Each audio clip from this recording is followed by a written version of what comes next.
We are alone and how to survive alone. জাপানের সেই Minami বানরটা, যার মা জন্মের কিছুদিনের মাঝেই মারা গিয়েছে, সেই বানরছানা তার একমাত্র অবলম্বন হিসেবে বেছে নিয়েছে একটা জড় পদার্থ, একটা কাপড়ের পুতুল। সেই নিহিলিস্ট পেঙ্গুইনের কথা নিশ্চয়ই মনে আছে। বেচারা একাকী পেঙ্গুইন একাই হেঁটে গেল অজানা পথে, মৃত্যু নিশ্চিত জেনেও। গ্রেপকুনকে হয়তো চিনবেন না। সঙ্গিনীর ধোঁকা খেয়ে গ্রেপকুন নামের এই বোকা পেঙ্গুইন ভালোবেসেছিল একটা জড়ো কার্ডবোর্ডকে। হাজিকো নামের কুকুরটা তার মৃত মালিকের জন্য 9 বছর স্টেশনে অপেক্ষা করেছে। 52 হাঁস তিমির গল্পটা আওয়াজ জানবেন। পৃথিবীর সবচেয়ে নিঃসঙ্গ প্রাণী কীভাবে দশকের পর দশক মহাসাগর চষে বেরিয়েছে একটা মাত্র সঙ্গের খোঁজে।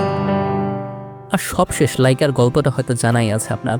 মহাকাশে কতটা একা মৃত্যুকে আলিঙ্গন করেছে কুকুর লাইকা, তা আবারও আপনাকে মনে করাবে জীবনের শেষ পর্যায়ে সান্ত্বনা পাওয়াটা আসলে ভাগ্যের ব্যাপার।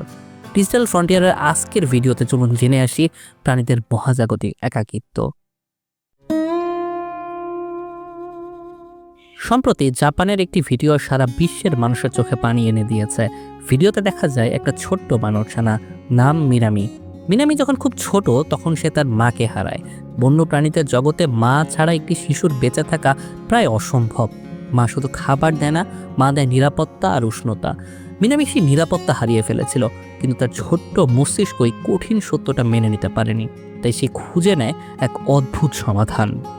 তাকে দেওয়া হয় একটা কাপড়ের পুতুল, আর সে আশ্রয় খুঁজে নেয় সেই পুতুলের কাছেই। লক্ষ্য করুন মিনামি পুতুলটাকে ঠিক কতটা আদর করছে। বানরদের সমাজে একেই বলা হয় গ্রুমিং, অর্থাৎ ভালোবাসার ভাষা। মিনামি পুতুলটির গায়ের পশম পরিষ্কার করে দেয়, ওটাকে জড়িয়ে ধরে ঘুমায়। সেভাবে সে যদি পুতুলটিকে যথেষ্ট ভালোবাসে, হয়তো কোনো এক জাদু বলে পুতুলটাও তাকে ভালোবাসবে। কেন মিনামি এটা করে? বিজ্ঞানীরা এর উত্তর দিয়েছেন। বিখ্যাত মনোবিজ্ঞানী হ্যারি হার্লো প্রমাণ করেছিলেন একটি শিশুর কাছে ক্ষুধার চেয়েও বড় হলো স্পর্শের ক্ষুধা, অর্থাৎ কন্ট্যাক্ট কমফোর্ট। মিনামি জানে এই পুতুলটি তাকে দুধ দেবে না, খাবার দেবে না, কিন্তু এই পুতুলটি তাকে দেয় উষ্ণতা বা ইলিউশন অফ সেফটি। মিনামির এই দৃশ্য আমাদের একটা ভয়ঙ্কর সত্য শেখায়। মিনামি একা নয়। এই বিশাল পৃথিবীতে আমরাও কি কখনো কখনো মিনামির মতো নই? আমরাও কি এমন কাউকে বা এমন কিছুকে আঁকড়ে ধরে রাখি না যা আসলে আমাদেরকে কখনোই ভালোবাসে নাই?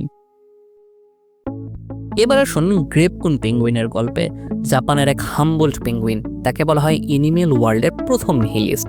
তার সঙ্গিনী মিদুরি তাকে ছেড়ে অন্য এক তরুণ পেঙ্গুইনের সাথে চলে যায়। গ্রেপকুন মানসিকভাবে ভেঙে পড়ে। সে খাওয়া বন্ধ করে দেয়, দলে অন্য পেঙ্গুইনদের থেকে নিজেকে আলাদা করে ফেলে। সে বুঝে গিয়েছিল স্বজাতি তাকে ধোঁকা দিয়েছে। ঠিক তখনই চিড়িয়াখানায় একটি ক্যাম্পেইনের জন্য হুলুলু নামের এক কার্টুন চরিত্রে কার্ডবোর্ড কাট আউট বসানো হয়। গ্রেপকুন সে জড় পদার্থ, সে কার্ডবোর্ডের প্রেমে পড়ে যায়। সে ঘন্টার পর ঘন্টা ডানা মেলে ওটার সামনে দাঁড়িয়ে থাকতো। বাকি পেঙ্গুইনরা যখন মাছ খাওয়া বা সাঁতার কাটায় ব্যস্ত, গ্রেপকুন তখন ব্যস্ত তার টুরি ভালোবাসার সাথে। গ্রেপকুন বুঝে গিয়েছিল জীবন্ত প্রাণীরা পরিবর্তনশীল, তারা কষ্ট দেয়। তাই সে এমন কাউকে ভালোবাসলো যে কখনো নড়বে না, কথা বলবে না, ছেড়ে যাবে না। মৃত্যুর আগ মুহূর্ত পর্যন্ত সে কার্ডবোর্ডের পাশেই ছিল। গ্রেপকুন আমাদের শিখিয়ে গেছে এক্সিস্টেন্সিয়াল নিহিলিজম। সে প্রমাণ করেছে ভিড়ের মধ্য থেকেও কিভাবে নিজের শর্তে একা বাঁচতে হয়। চলুন যাওয়া যাক পৃথিবীর শেষ প্রান্ত অ্যান্টার্কটিকায়। বিখ্যাত পরিচালক ওয়ার্নার হার্জগ সেখানে গিয়ে এক অদ্ভুত দৃশ্য দেখেছিলেন। হাজার হাজার পেঙ্গুইন সমুদ্রের দিকে যাচ্ছে খাবারের খোঁজে। এটাই নিয়ম, এটাই জীবন। কিন্তু হঠাৎ ক্যামেরা জুম করে একটি নির্দিষ্ট পেঙ্গুইনের ওপরে। সে দলের সাথে যাচ্ছে না, সে সমুদ্রের দিকেও যাচ্ছে না, সে উল্টো ঘুরে হাঁটতে শুরু করেছে বিশাল এক পাহাড়ের দিকে।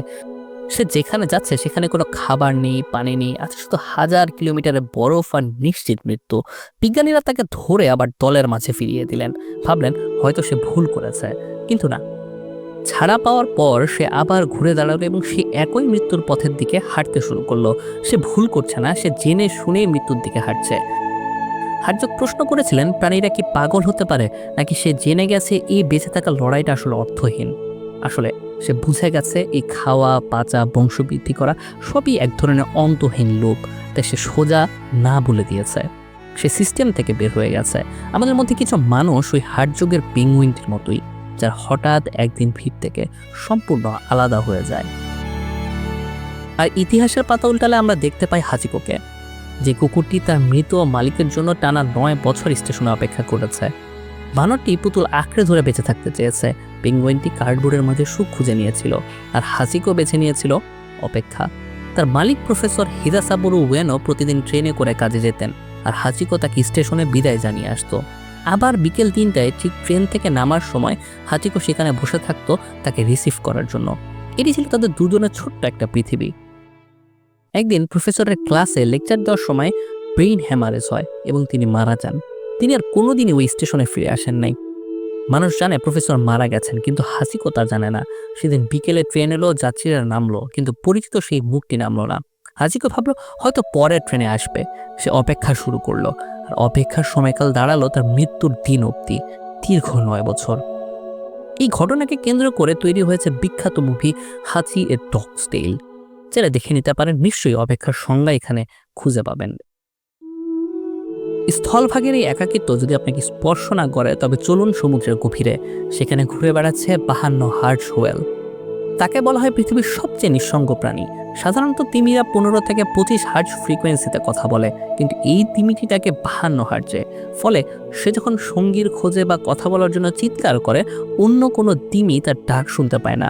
দশকের পর দশক ধরে সে একা পুরো মহাসাগর চষে বেড়াচ্ছে। সে জানে না তার ডাক শোনার মতো এই পৃথিবীতে আসলে কেউই নেই। তার গল্পটা আমাদের মনে করিয়ে দেয়, কখনো কখনো আমরা চিৎকার করলেও শোনার মতো আসলে কেউই থাকে না। লাইকা প্রথম প্রাণী যে মহাকাশে গিয়েছিল। তাকে যখন ওই ছোট্ট ক্যাপসুলে বন্দি করে মহাকাশে পাঠানো হয়, সে জানতো না সে আর ফিরবে না। সে শুধুই অপেক্ষা করছিল কখন মানুষগুলো তাকে বের করবে।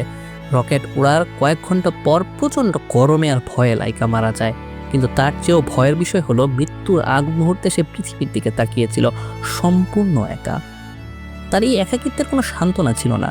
লাইকার গল্প আমাদের মনে করিয়ে দেয়, জীবনের কঠিনতম সময়ে সান্ত্বনা পাওয়াটাও আসলে ভাগ্যের ব্যাপার। ডিজিটাল ফ্রন্টিয়ারের এই মহাজাগতিক একাকিত্বের গল্প আজ শেষ হচ্ছে। তবে মনে রাখবেন, দিন শেষে পৃথিবীর সব প্রাণীগুলোকে শিখে নিতে হয় we are alone and how to survive alone.